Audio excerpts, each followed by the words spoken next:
Russian President Vladimir Putin has warned the West not to underestimate his country by assuming Moscow would never use nuclear weapons if there is a threat to its sovereignty and territorial integrity. Mr. Putin, who was speaking at the annual International Economic Forum in St. Petersburg, also warned Moscow would deploy all means at its disposal, even arm several countries with weapons to strike Western targets. His comments come after the West's delivery of long-range weapons to Ukraine. Several countries, including the United States and Germany, have given Ukraine the green light to strike targets inside of Russia. The Russian president said such actions could lead to very serious problems, warning Russia would retaliate if Western countries are keen to become directly involved in the Ukraine conflict.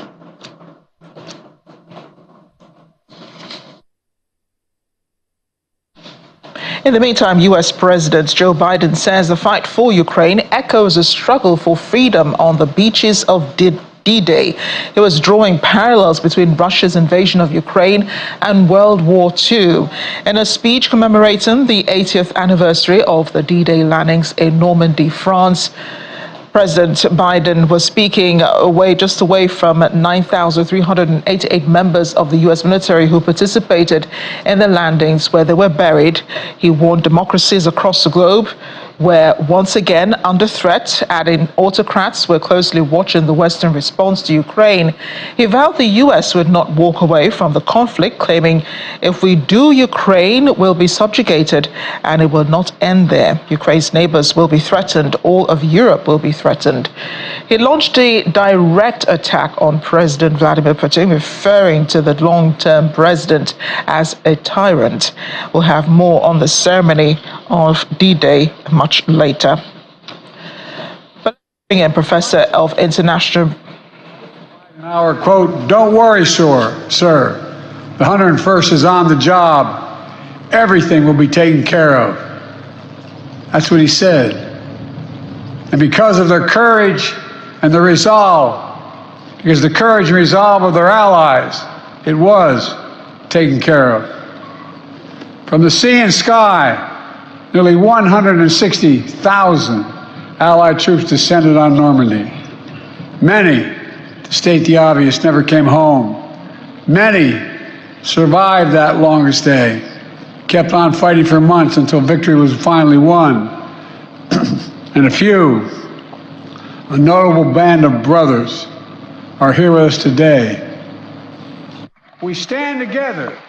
My answer is yes, and only can be. America has invested in our alliances and forged new ones, not simply out of altruism, but out of our own self-interest as well. America's unique ability to bring countries together is an undeniable source of our strength and our power. Isolationism was not the answer 80 years ago, and is not the answer today.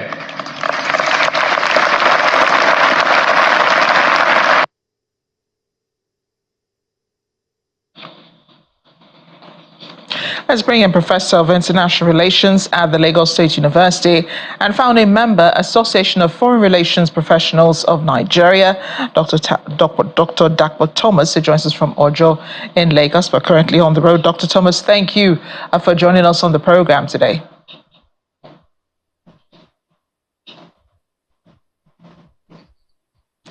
Dr. Dapo Thomas, I'm hoping that you can hear me. We know the rains have been interfering with the lines all morning, but was it miscalculation on the part of the U.S. when President Joe Biden gave Ukraine the use of the right or the permission to use Western-supplied weapons on Russia?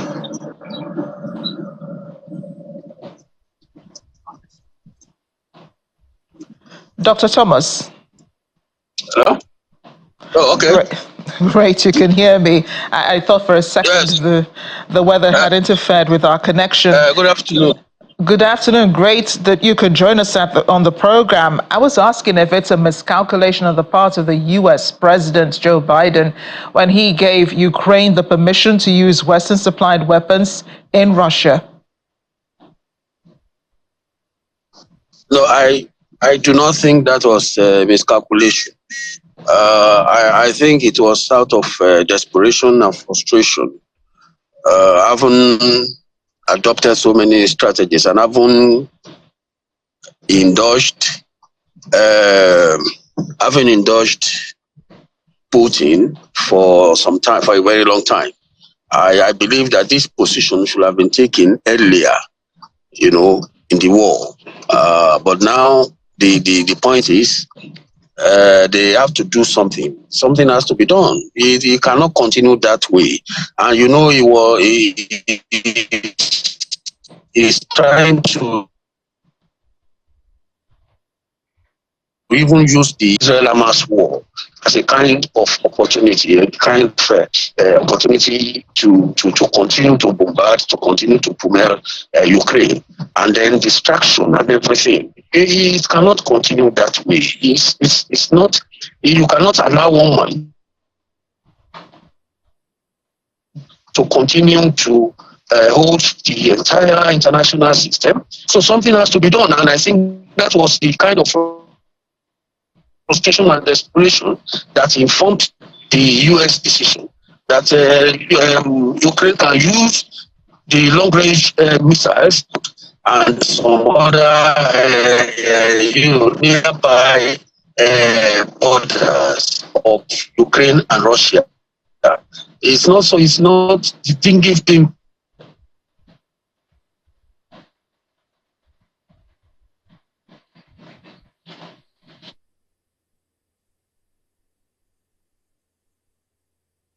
We do apologize. There's so much interference with Dr. Thomas's call. We're trying to reconnect with him and continue with our discussion. In the meantime, Ukrainian President Volodymyr Zelensky continues seeking ways to end the war in Russia with more international engagements and bilateral talks.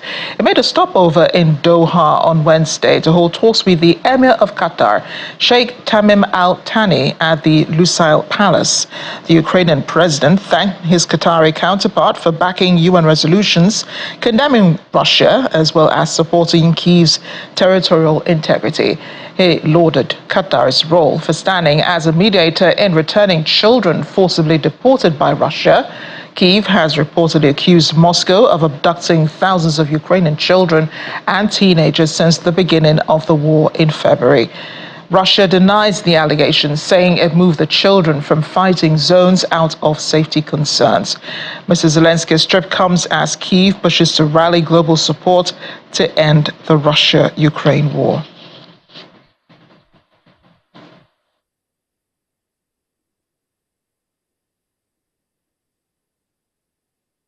Well, Finland has also been providing support to Ukraine in the war. The words of NATO Secretary General Jens Stoltenberg, who was speaking at a news conference in Helsinki alongside Finnish President Alexander Stubb. While the NATO chief emphasized Finland's military support to Kyiv, Mr. Stubb noted that his country has no plans to deploy troops to Ukraine.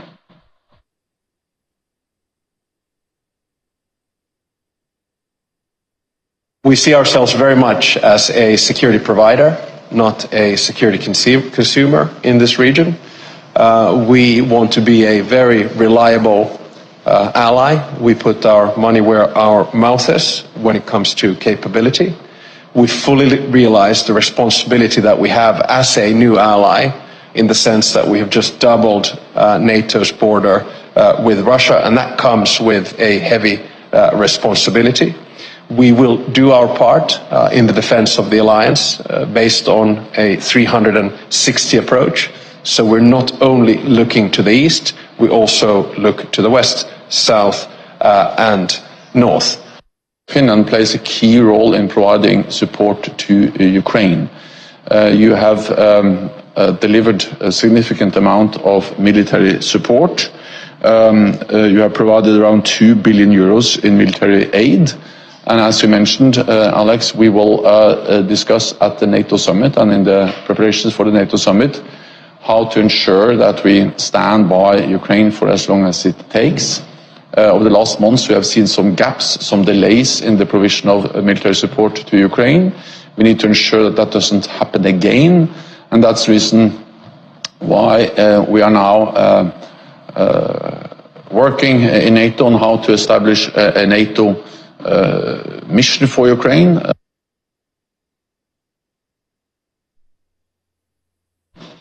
Let's get back now to our conversation with Dr. Dakpo Thomas about Russian President Vladimir Putin warning the West he could use nuclear weapons, which is threatened before.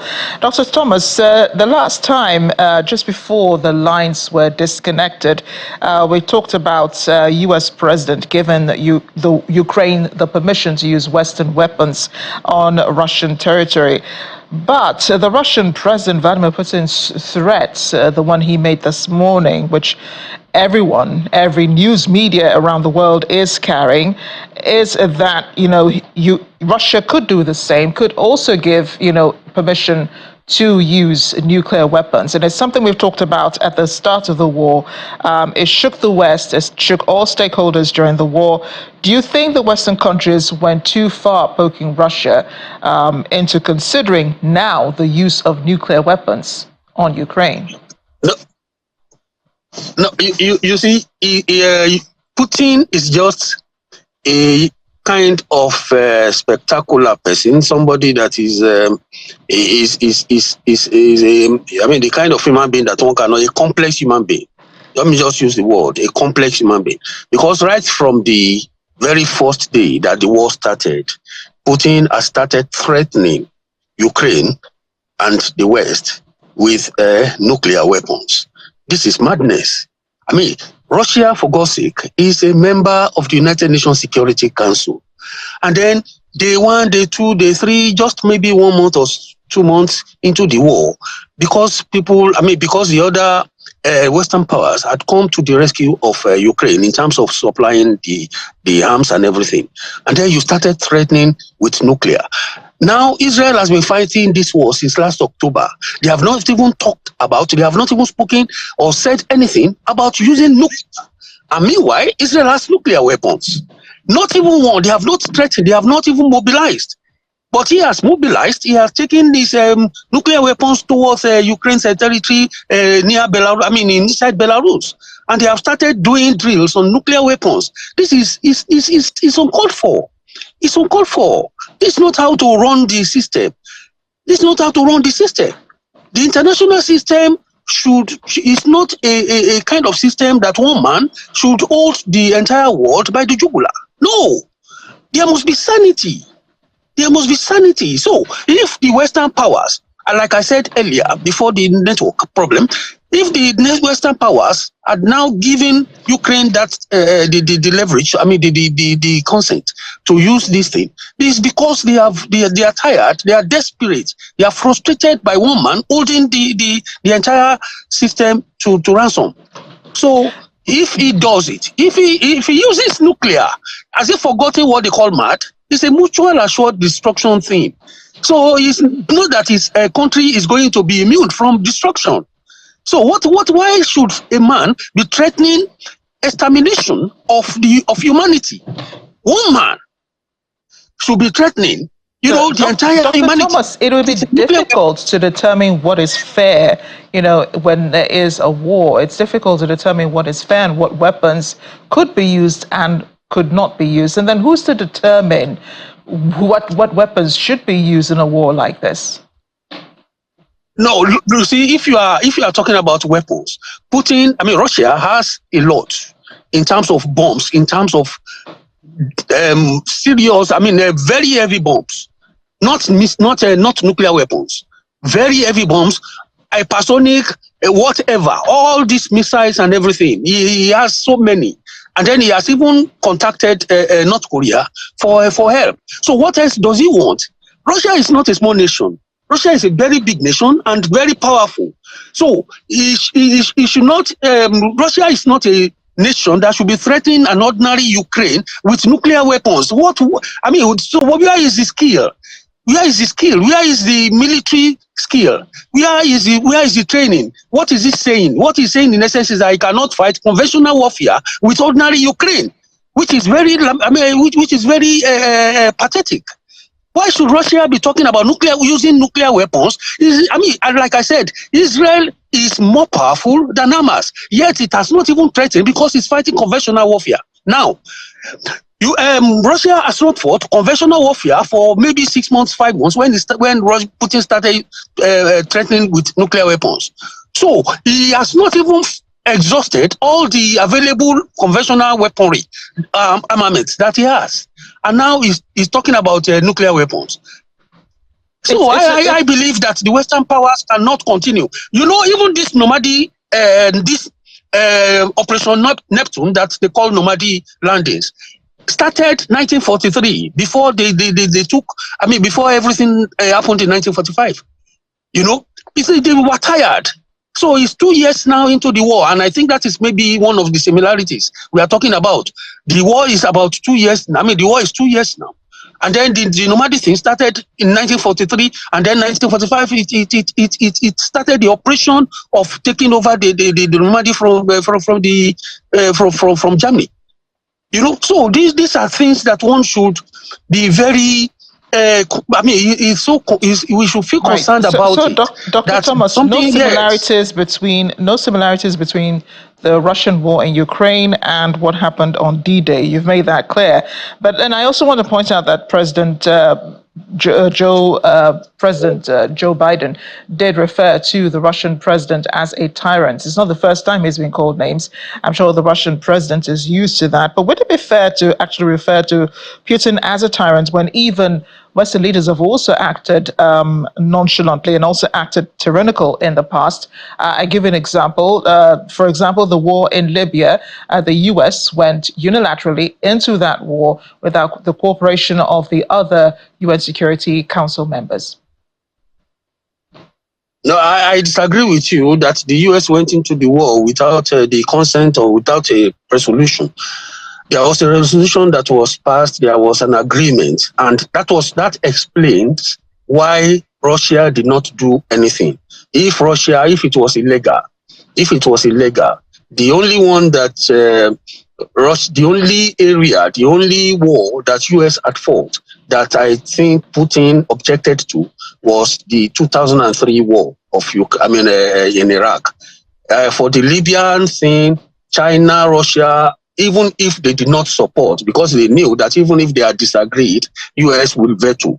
So China, Russia did not really object, well, whether militarily, whether decisively, whether in terms of anything. So there was no resolution against it.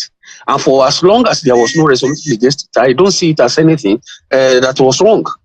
You understand? If there was a resolution, we can see that as many times as possible, US had already vetoed some resolutions against Israel. So you can count against Israel.